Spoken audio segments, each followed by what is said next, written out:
Decía el Papa Benedicto XVI en la audiencia del miércoles 2 de junio del año 2010: queridos hermanos y hermanas, después de algunas catequesis sobre el sacerdocio en mis últimos viajes, volvemos hoy a nuestro tema principal, es decir, a la meditación de algunos grandes pensadores de la Edad Media. Últimamente habíamos visto la gran figura de San Buenaventura, franciscano, y hoy quiero hablar de aquel a quien la Iglesia llama el Doctor Communis.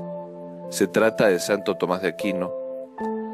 Mi venerado predecesor, el Papa Juan Pablo II, en su encíclica Fides et Ratio, recordó que la Iglesia ha propuesto siempre a Santo Tomás como maestro de pensamiento y modelo del modo correcto de hacer teología.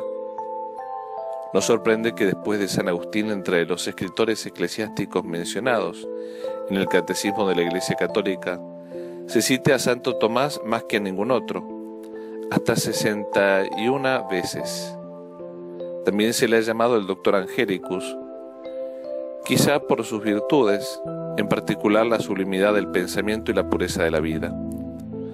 Tomás nació entre 1224 y 1225 en el castillo de su familia, noble y rica, que poseía en Rocaseca, en los alrededores de Aquino, cerca de la célebre abadía de Montecassino, donde sus padres lo enviaron para que recibiera los primeros elementos de su instrucción. Algunos años más tarde se trasladó a la capital del reino de Sicilia, Nápoles, donde Federico II había fundado una prestigiosa universidad. En ella se enseñaba, sin las limitaciones vigentes en otras partes, el pensamiento del filósofo griego Aristóteles, en quien el joven Tomás fue introducido y cuyo gran valor intuyó inmediatamente.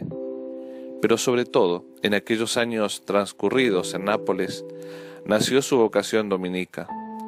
En efecto, Tomás quedó cautivado por el ideal de la orden que Santo Domingo había fundado pocos años antes. Sin embargo, cuando vistió el hábito dominico, su familia se opuso a esa elección y se vio obligado a dejar el convento y a pasar algún tiempo con su familia. En 1245, ya mayor de edad, pudo retornar su camino de respuesta a la llamada de Dios. Fue enviado a París para estudiar teología bajo la dirección de otro santo, Alberto Magno, del que hablé recientemente. Alberto y Tomás entablaron una verdadera y profunda amistad y aprendieron a estimarse y a quererse, hasta tal punto que Alberto quiso que su discípulo lo siguiera también a Colonia, donde los superiores de la orden lo habían enviado a fundar un estudio teológico. En este tiempo Tomás entró en contacto con todas las obras de Aristóteles y de sus comentaristas árabes, que Alberto ilustraba y explicaba. En ese período la cultura del mundo latino se había visto profundamente estimulada por el encuentro con las obras de Aristóteles, que durante mucho tiempo permanecieron desconocidas.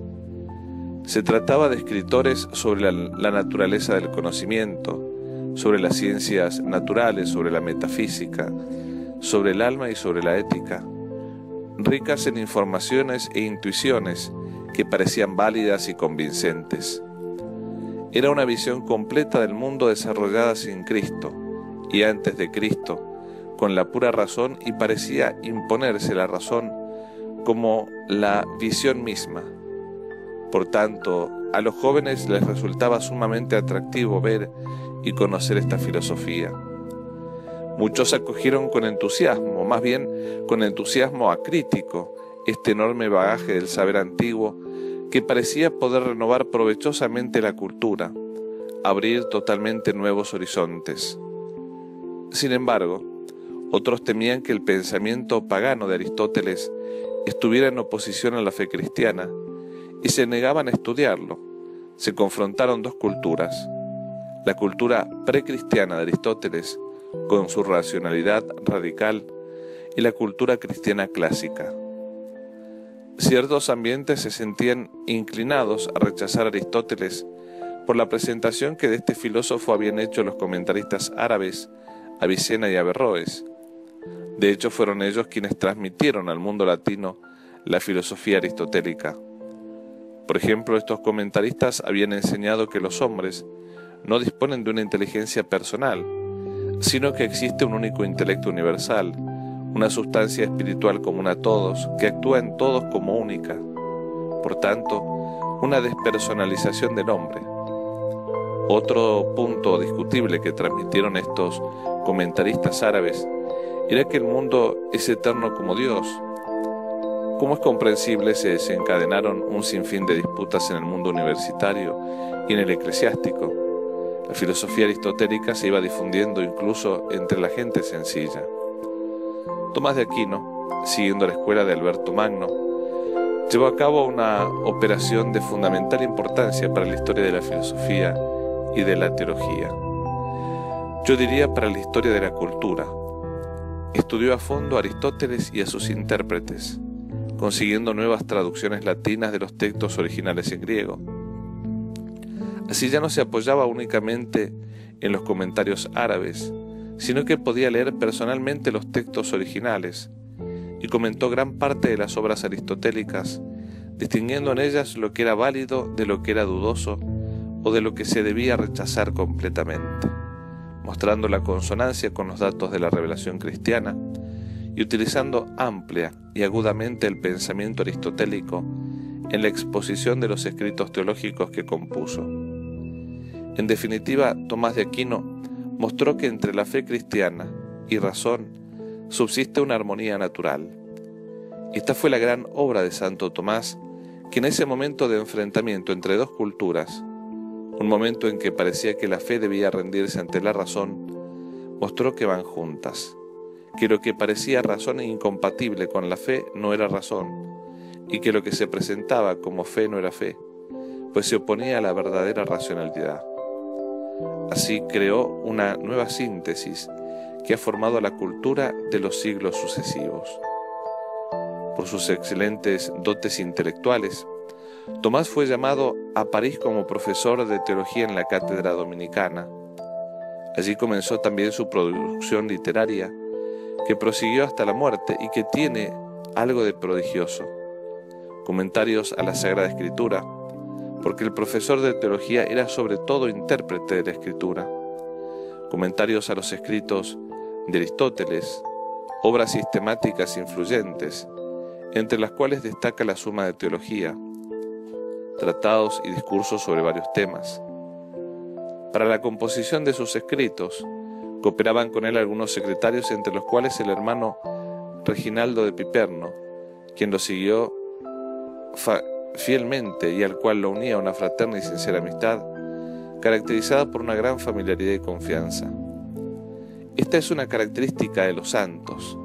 Cultivan la amistad porque es una de las manifestaciones más nobles del corazón humano y tiene en sí algo de divino, como el propio Santo Tomás explicó en algunas cuestiones de la Suma de Teología, donde escribe: la caridad es la amistad del hombre principalmente con Dios y con los seres que pertenecen a Dios. No permaneció mucho tiempo nuestro santo establemente en París. En 1259 participó en el capítulo general de los dominicos en Valenciennes, donde fue miembro de una comisión que estableció el programa de estudios en la orden. De 1261 a 1265, Tomás estuvo en Orvieto. El romano pontífice Urbano IV, que lo tenía en gran estima, le encargó la composición de los textos litúrgicos para la fiesta del Corpus Christi, que celebraremos mañana, instituida a raíz del milagro eucarístico de Bolsena. Santo Tomás tuvo un alma exquisitamente eucarística. Los bellísimos himnos que la liturgia de la Iglesia canta para celebrar el misterio de la presencia real del cuerpo y la sangre del Señor en la Eucaristía se atribuyen a su fe y a su sabiduría teológica. Desde 1265 hasta 1268, Tomás residió en Roma, donde probablemente dirigía un studium, es decir, una casa de estudios de la orden, y donde comenzó a escribir su Suma de Teología. En 1269 lo llamaron de nuevo a París para un segundo ciclo de enseñanza. Los estudiantes, como se pueden comprender, estaban entusiasmados con sus clases. Uno de sus exalumnos declaró que era tan grande la multitud de estudiantes que seguía los cursos de Tomás que a duras penas cabían en las aulas, y añadía, con una anotación personal, que escucharlo era para él una felicidad profunda. No todos aceptaban la interpretación de Aristóteles que daba Tomás, pero incluso sus adversarios en el campo académico, como Godofredo de Fontaines, por ejemplo, admitían que la doctrina de Fray Tomás era superior a otras por utilidad y valor, y servía como correctivo a las de todos los demás doctores. Quizá también por apartarlo de los vivos debates de entonces, sus superiores lo enviaron de nuevo a Nápoles para que estuviera a disposición del rey Carlos I, que quería reorganizar los estudios universitarios. Tomás no solo se dedicó al estudio y a la enseñanza, sino también a la predicación al pueblo, y el pueblo de buen grado iba a escucharle. Es verdaderamente una gran gracia cuando los teólogos saben hablar con sencillez y fervor a los fieles. El ministerio de la predicación, por otra parte, ayuda a los mismos estudiosos de teología a un sano realismo pastoral y enriquece su investigación con fuertes estímulos. Ya los últimos meses de la vida terrena de Tomás están rodeados por un clima especial, incluso diría misterioso. En diciembre de 1273, llamó a su amigo y secretario Reginaldo para comunicarle la decisión de interrumpir todo trabajo, porque durante la celebración de la misa había comprendido, mediante una revelación sobrenatural, que lo que había escrito hasta entonces era solo un montón de paja. Se trata de un episodio misterioso, que nos ayuda a comprender no solo la humildad personal de Tomás, sino también el hecho de que todo lo que logramos pensar y decir sobre la fe, por más elevado y puro que sea, es superado infinitamente por la grandeza y la belleza de Dios que se nos revelará plenamente en el paraíso. Unos meses después, cada vez más absorto en una profunda meditación, Tomás murió mientras estaba de viaje hacia León, a donde se dirigía para participar en el concilio ecuménico convocado por el Papa Gregorio X. Se apagó en la abadía cisterciense de Fossanova, después de haber recibido el viático con sentimientos de gran piedad. La vida y la enseñanza que nos deja Santo Tomás de Aquino se podrían resumir en un episodio transmitido por los antiguos biógrafos. Mientras el santo, como acostumbraba, oraba ante el crucifijo por la mañana temprano en la capilla de San Nicolás, en Nápoles, Domenico da Caserta, el sacristán de la iglesia oyó un diálogo. Tomás preguntaba, preocupado, si cuanto había escrito sobre los misterios de la fe cristiana era correcto. Y el crucifijo respondió: «Tú has hablado bien de mí, Tomás. ¿Cuál será tu recompensa?». Y la respuesta que dio Tomás es la que también nosotros, amigos y discípulos de Jesús, quisiéramos darle siempre: «Nada más que tú, Señor, nada más que tú». Que esta fiesta de Santo Tomás sea un motivo de gozo para toda nuestra comunidad de Fasta y lleve a todas las almas fieles a la Iglesia el ejemplo de este santo doctor, para que, siguiéndolo en su pensamiento, en su vida y en la profundidad de su espiritualidad, lleguemos juntos a nuestro Señor Jesucristo. Amén.